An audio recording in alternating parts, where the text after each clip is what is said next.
rumah itu kebutuhan dasar. Orang sering melupakan itu. Bahkan sekarang tumbuh isu di sosial media itu bahwa rumah mendingan saya kontrak aja. Iya. Padahal itu kebutuhan dasar. Jadi,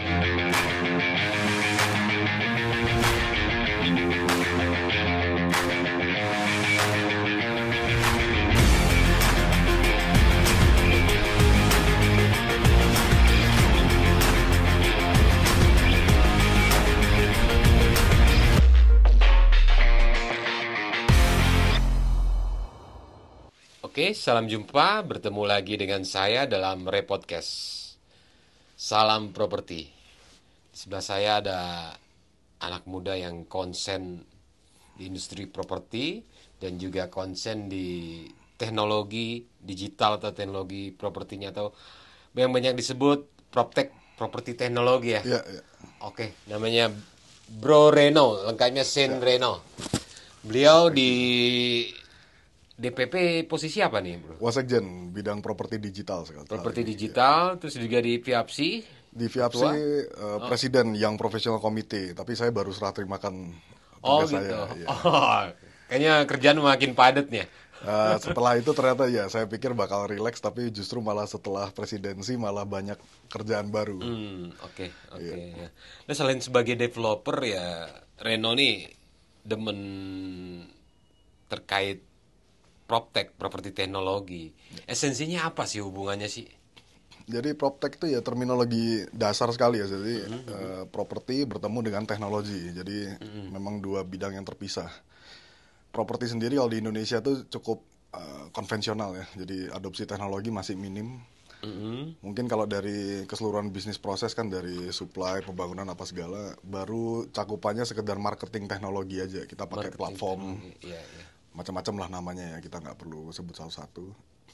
Cuman sebenarnya adopsi teknologi itu bisa luas karena dari end to end tuh ada sebenarnya produknya, dan saya berapa tahun terakhir sudah kurasi itu.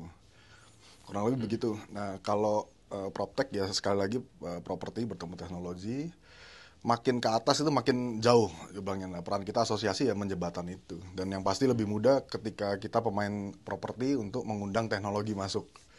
Karena kalau dari pemain teknologi untuk bermasuk ke properti, kadang-kadang landscape-nya atau situasi di industri propertinya mereka kurang paham secara mendalam. Nah, berarti sebaiknya orang properti yang belajar teknologi. Ya, untuk terbuka mengadopsi teknologi. Karena sebenarnya mungkin kalau saya boleh cerita, jadi teknologi itu selalu ranahnya adalah ke efisiensi, Efisiensi, oke. transparansi. Transparansi. Jadi itu ya tujuan globalnya itu.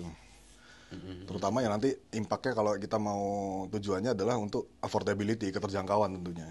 Jadi dari sisi supply bisa kita maksimalin dengan teknologi dan lain sebagainya. Nah, ini Ray kan sebagai sebuah organisasi nih, besar juga kan anggotanya ini. Udah kepikir gak sih mengembangkan sesuatu di Ray ini untuk anggota? Kebetulan kan situ pengurus juga nih. Ya, betul. Nah, Khususnya di properti digital ya, yang kami lagi jajaki adalah penggunaan AI.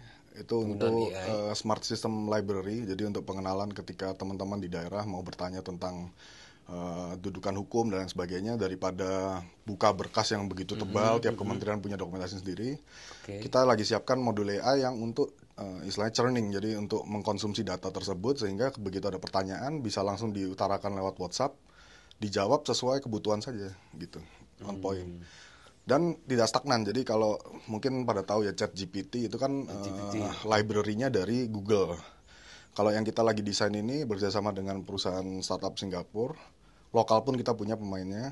Itu kita bikin smart library kita sendiri. Jadi katalognya, datanya apa segala kita yang ngatur di level DPD. Terutama ini untuk maksimalin service ya ke teman-teman di regional. Itu yang paling simple. Udah sejauh mana nih pengembangannya itu? Sistemnya udah siap, udah ready to use. Kita lebih ke negosiasi ini aja sih, konten mana yang kita bisa public. Tapi sebenarnya kan kalau regulasi kan statusnya memang sudah public authority ya. Jadi kita tinggal masukin. Kedua kita exercise pricingnya, karena memang untuk teknologi ini ada base price yang perlu di cover untuk developmentnya. Tapi barangnya sudah jadi. Kita tinggal rumuskan kira-kira per anggota berapa ini charge-nya yang reasoning. Baru saya hari ini dapat untuk gambaran sizing terhadap pricingnya. Jadi ukuran penggunanya berapa, terus biayanya berapa, itu masih on negotiation, mudah-mudahan segera bisa kita launch. Tapi sistemnya udah siap, data dari DPP juga udah siap untuk diparkirkan ke sistem itu. Oke. Nah, kalau saya pemikiran awam nih, PropTech sering banget tuh nyebut belakangan Ya, ini ya, ya. 5 tahun terakhir. Itu apa sih? Balik lagi, properti bertemu dengan teknologi. Nah, ya. Masing-masing bisnis proses ada teknologinya. Mm-mm. Teknologi untuk konstruksi, pengawasan proyek ada teknologinya. Kita bisa pakai AR, augmented reality, Ya, ya, ya. digital Augmented twinning reality. bisa masuk. Maintenance ada seperti presiden saya lalu waktu saya menjabat Vice, Andres Korea dari Alpaca, dia bangun sistem sendiri untuk pengawasan bangunannya dia karena dia punya beberapa aset hotel. Itu pakai digital twinning, kalau tahu kamera 360 namanya Matterport. Matterport ya. Jadi point cloud, 360 tuh ya. iya 360 orang bisa akses. Nah di Indonesia baru dipakai untuk marketing. Di sana sudah di-develop lebih lanjut untuk pengawasan ini. Jadi tiap ornamen kita bisa kasih digital tagging. Semua mengacu ke sana. Bisa jadi transparansi. Jadi pemilik estate ketemu dengan operator hotelnya, ketemu dengan tukang, semuanya dalam satu Frame. platform. Satu Satu platform. platform yang semuanya cloud. Jadi terintegrasi, transparansi data. Dan telah terbukti yang dia gunakan itu bisa save up, bisa hemat 10-15% dari cost of operationnya dia. Bayangkan kalau kita pakai itu di Indonesia, tentunya implikasinya akan sangat luas. Misalnya kita satu estate konsumsi maintenance-nya 1 tahun 1 M, kita bisa bebaskan kapital sekitar 150 juta. Atau mungkin lebih gitu, karena Indonesia masih sangat konvensional. Kita nggak perlu ruangan untuk simpan data-data berkas kertas fisik. Iya, iya. Semua garansi barang itu pernak-pernik kita bisa langsung taruh di platform itu. Dan biaya sangat murah. Itu per bulan ketemunya cuman, ini untuk proyek teman saya ya. Jadi hotel dia kurang lebih volume ruangannya itu 1,7 hektar. Itu biaya per bulannya paling cuman sekitar 7 juta. 7 juta. Cuman setara kayak nambah satu karyawan. Cuman ini kita sudah dapat satu keseluruhan sistem dan bisa pangkas biaya operasi. Apa aja yang dikontrol tuh? Semua pernak-pernik. Jadi langkah awal adalah di dokumentasi dulu kamera 360. Kita ada vendornya sini, kameranya pun juga terjangkau. Ketika didokumentasi lewat kamera 360 itu kita upload ke sistem cloud. Saya sudah siapkan datanya. Itu nanti jadi ada kembaran digital kita di platform. Nah setelah ada kembaran digital di platform itu, mulai nanti tim administratornya masukin satu-satu. Misalnya lampu ini belinya di mana, speknya berapa, apa segala. Begitu. Iya. Nah turun dari situ nanti akan berjalan operating. Ke data semua tuh ya, area Semua yang terdata, tercover itu semua ya? terdata. Keluasan, jadi memang yang kita charging cuman untuk parkir datanya itu. Jadi istilahnya tempat parkirnya untuk data Iya, itu. iya, Jadi cloud servernya, cloudnya aja. Itu per bulan jatuhnya sekian. Nah sisanya operating itu murni ya operating team aja yang akses. Nah itu bisa untuk teamwork, jadi kerjasama tim. Misalnya si owner nemukan lampu ini rusak, dia tinggal tag aja di sistem itu. Nah terus nanti diarahkan siapa yang harus menindaki itu. Misalnya yang maintenance, diakses. Oke diganti, ajukan budgetnya di situ.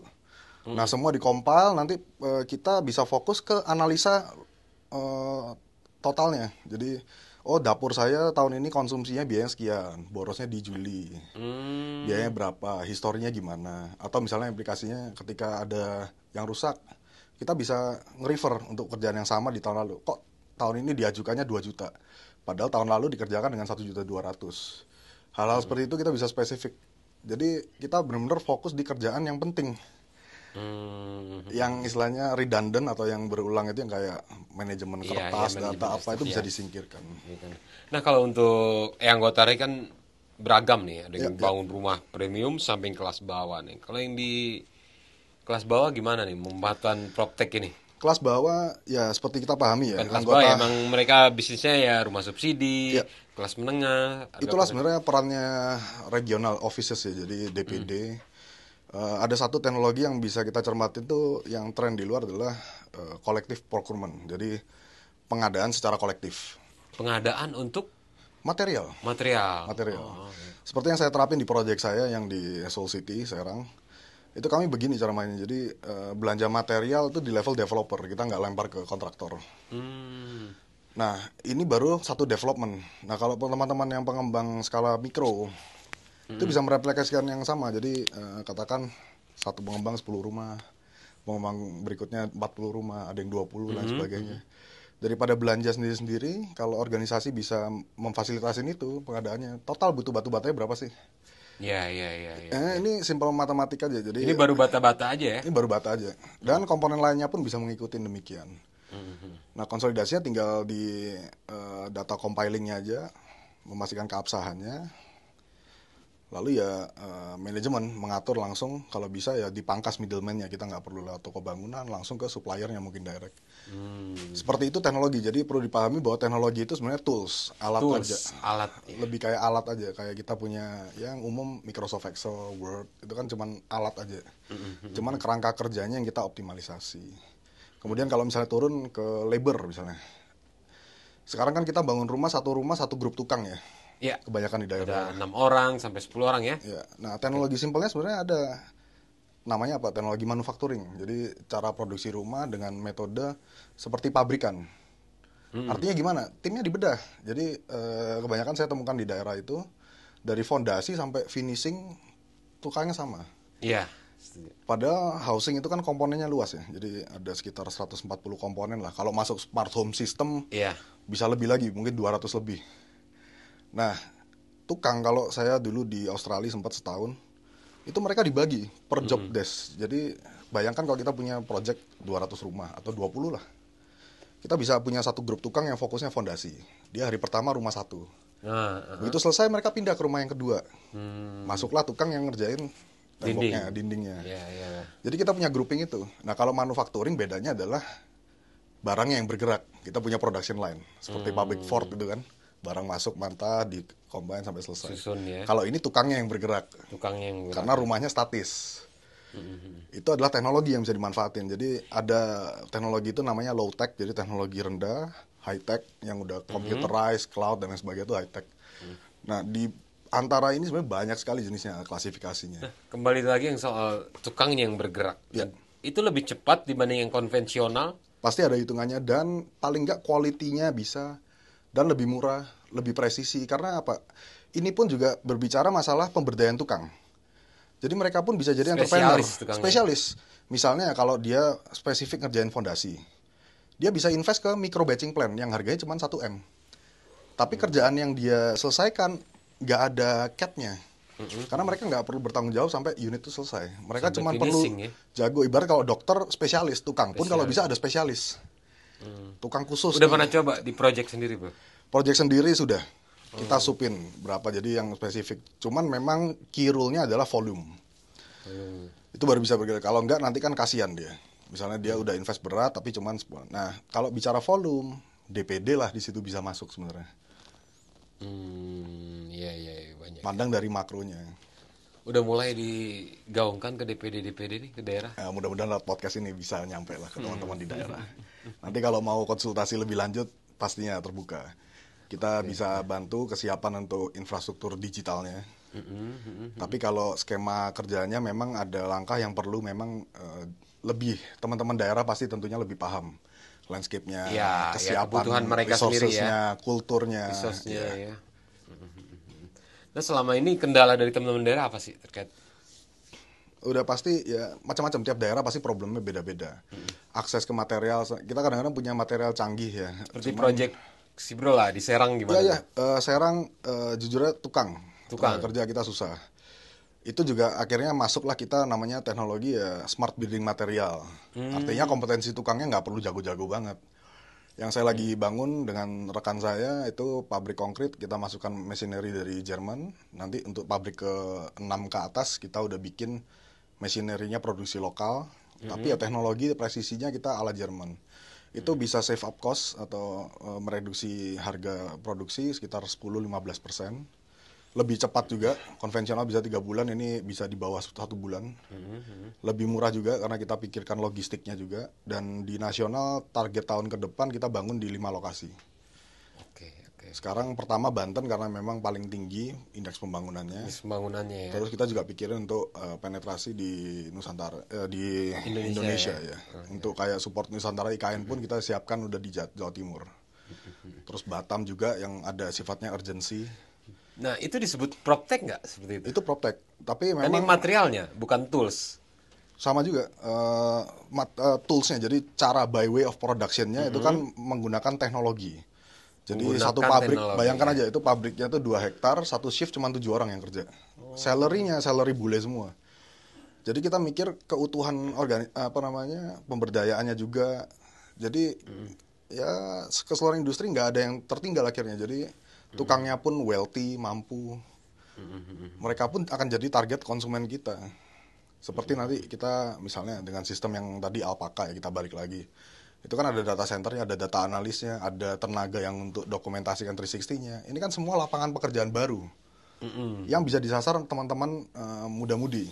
Iya, iya, Sehingga iya, mereka iya. terlibat dalam industri juga. Dan mereka nanti membantu dari sisi produksinya, tapi mereka juga nanti akan mampu menjadi calon konsumen. Akan mampu jadi calon konsumen. Calon konsumen karena income-nya mereka pun naik dengan mereka terlibat dalam industri, mereka berperan, mereka menyelesaikan masalah yang konkret. Nah, apalagi sih PR di industri properti ini terkait PropTech ini yang belum banyak dilakukan. Sebenarnya begini, tech itu global ya, jadi kita Global. nggak perlu mulai dari kosong. Dan memang dunia sedang melangkah ke sana. Ini kalau mau dicerminkan historisnya seperti Industrial Revolution, revolusi industri Revolusi industri, ya. begitu teknologi masuk semuanya jadi irrelevant. Seperti dulu awal diciptakan mobil, orang berpikirnya mahal dan lain sebagainya. Sebelum ada mobil orang berpikir hanya gimana saya menciptakan kuda yang lebih cepat. Iya. Begitu ada mobil, kuda menjadi irrelevant.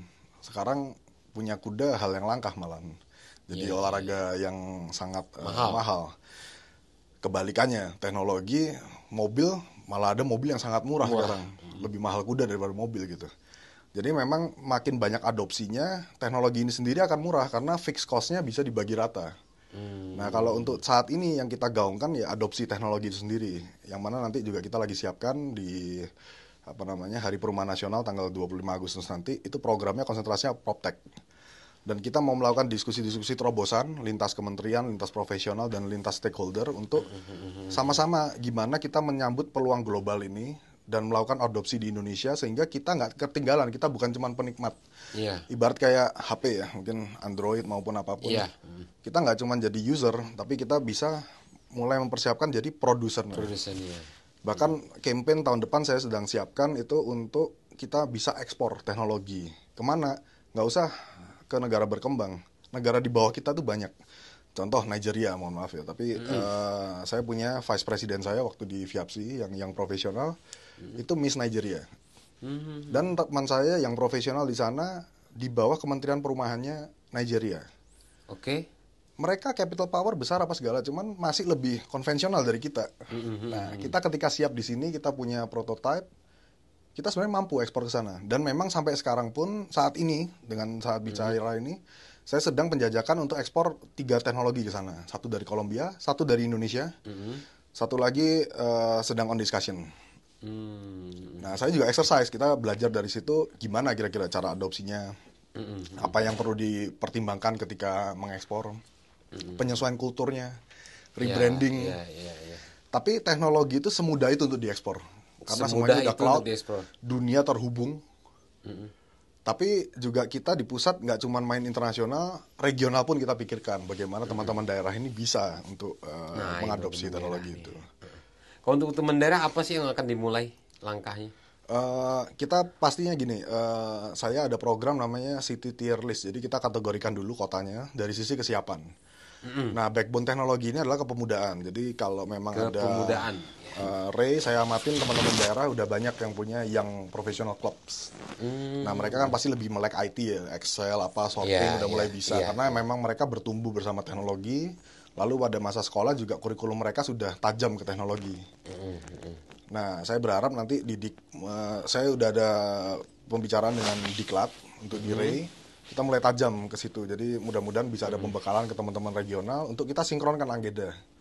Nah, yang infrastruktur besarnya biarkan pusat yang forum, kita cuma perlu bantuan teman-teman di regional untuk membantu kondisikan.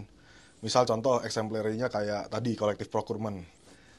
Coba yuk kita diskusi gimana pendataan yang paling optimal. Iya. Platformnya kami di pusat sudah siapkan. Contoh seperti geospasial platformnya untuk pengajian dari segi perpetaan udah ada. Ya tinggal partisipasi teman-teman daerah aja. kami di sini siap untuk sambut itu. Apa yang dilakukan harus teman daerah mempersiapkan ini? Eh, Mungkin lebih gampang Zoom call dulu. Jadi kalau ada teman-teman yang tertarik, hubungin saja lewat sekretariat, minta dihubungkan ke properti digital. Iya, iya, iya. Terus kita akan atur Zoom call, kita akan advice, tawarkan teknologi yang paling relevan dulu untuk regional itu.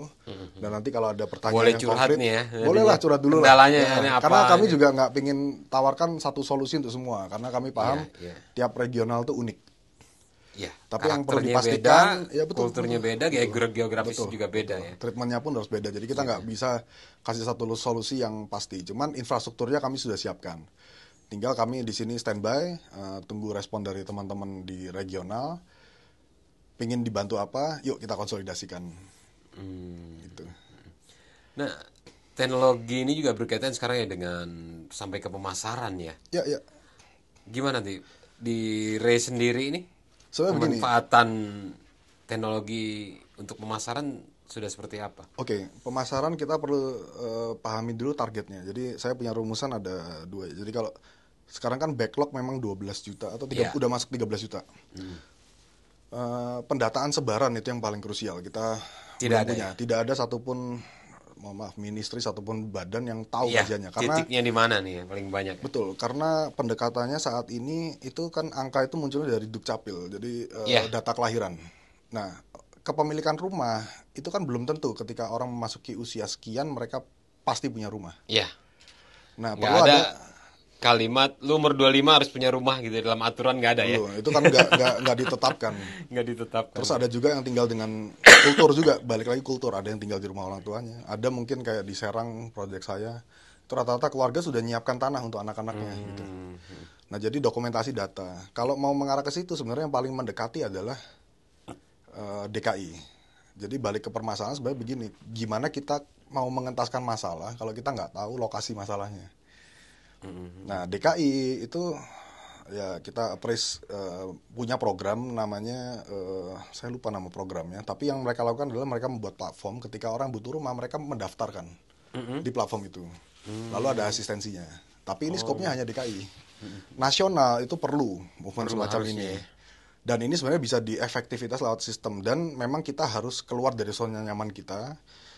Lebih jelas pasti begini, meskipun angkanya tadi umur berapa tidak ditentukan, cuman target kita paling besar adalah di millennials, Gen Z, Gen Y, Gen X mungkin ada beberapa yang masih rumahnya kontrak. Nah itu kita approach ke mereka, target paling gampang lewat asosiasi kepemudaan.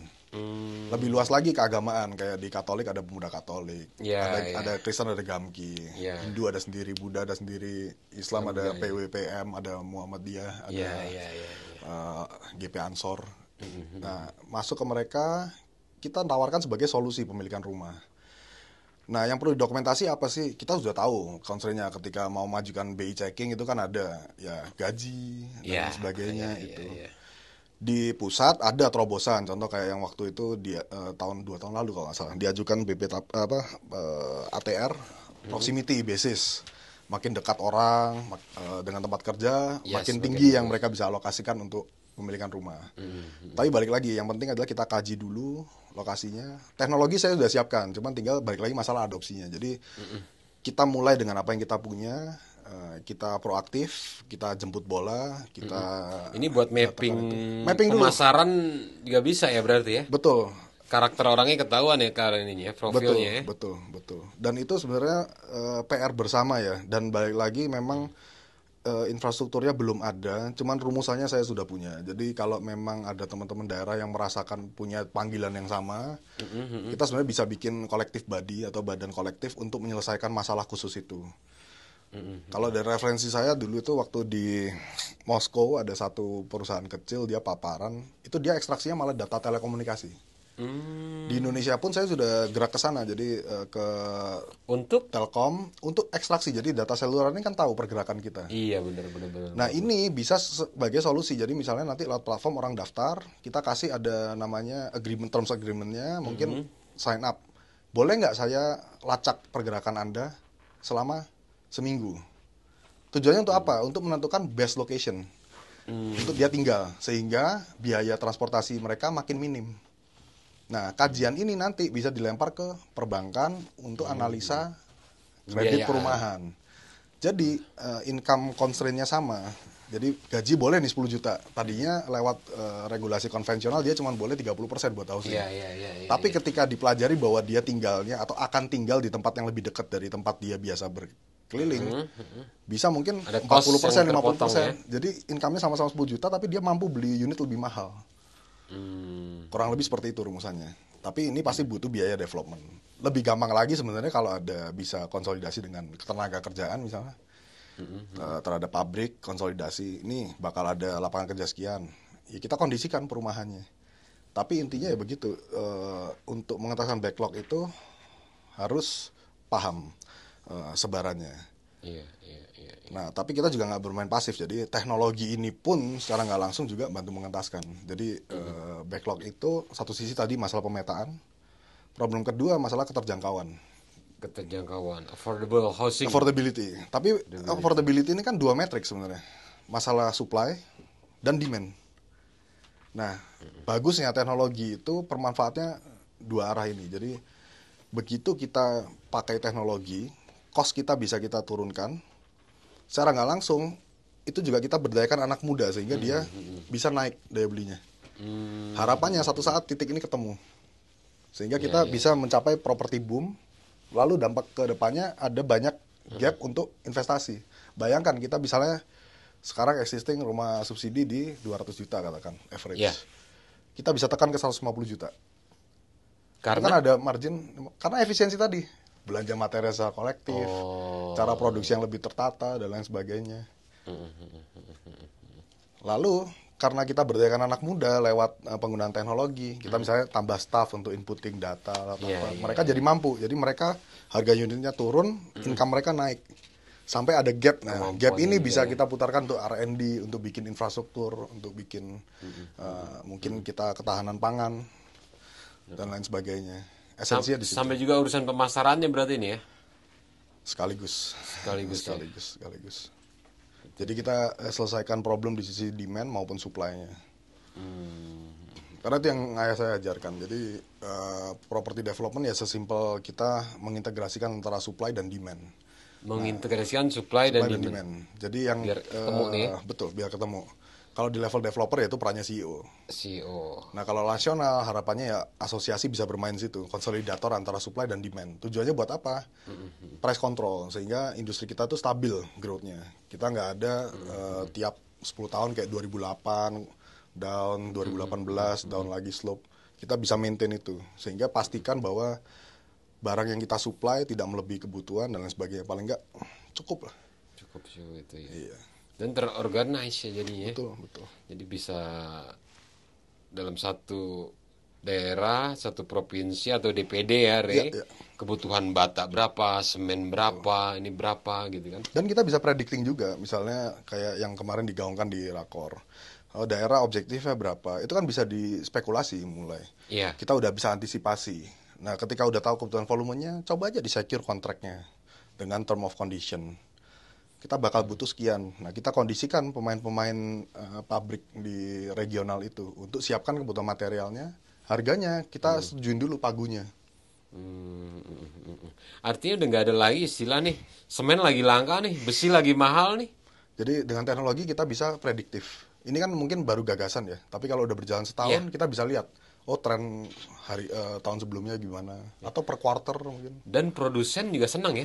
Pastinya, Lebih karena pasti ada kebutuhannya certainty, ada kan. certainty, ya. Dia bisa ngukur sampai 3-5 tahun ke depan ya gitu ya. Jadi Produsennya memang bisa teknologi di balik itu adalah konsolidasi. Seperti dulu kan Microsoft Word kita cuma tiap orang ya. Nah, yang kita ketik sama orang lain nggak sinkron. Tapi sekarang udah ada cloud system ya. Iya. Begitu kita merencanakan sesuatu apa. Nah, peran teknologi sekarang ya meningkatkan kolaborasi itulah. Apalagi didorong kemarin pandemi, kita udah biasa dengan Zoom meeting apa segala. Iya benar seharusnya. Tapi bisa lebih dalam lagi sebenarnya. Kayak collaborative platform, contoh aja per R gitu. Itu bisa untuk mengkonsolidasikan hal-hal seperti itu. Iya, jadi kebayang nih para produsen material tuh ya Bu. Udah pasti juga deh. Oh, gua tahun ini habis segini nih bisa nih kerja sama Ray segini ya. That's a dream. Dan mungkin saya kalau boleh titip ya begitulah. Rumah itu kebutuhan dasar. Orang sering melupakan itu. Bahkan sekarang tumbuh isu di sosial media itu bahwa rumah mendingan saya kontrak aja. Iya. Itu. Padahal ini kebutuhan dasar. Jadi terkesan bahwa itu adalah barang mewah karena affordability issue tadi itu. Iya. Nah, harapan saya dalam jangka ke depan ini mudah-mudahan rumah bukan lagi tidak ada isu affordability dalam sektor perumahan. Karena kita perlu kembali lagi ingat bahwa rumah itu adalah kebutuhan dasar setiap orang. Iya, oke. Kita udah nyerempet yang lain nih. Next aja Pak Bro, kita Boleh, obrolin soal boleh. itu ya. Seru banget, seru Oke, thank you. Nggak ngerasa udah setengah Terima jam. banget. Sehat-sehat Pak Bro. Siap.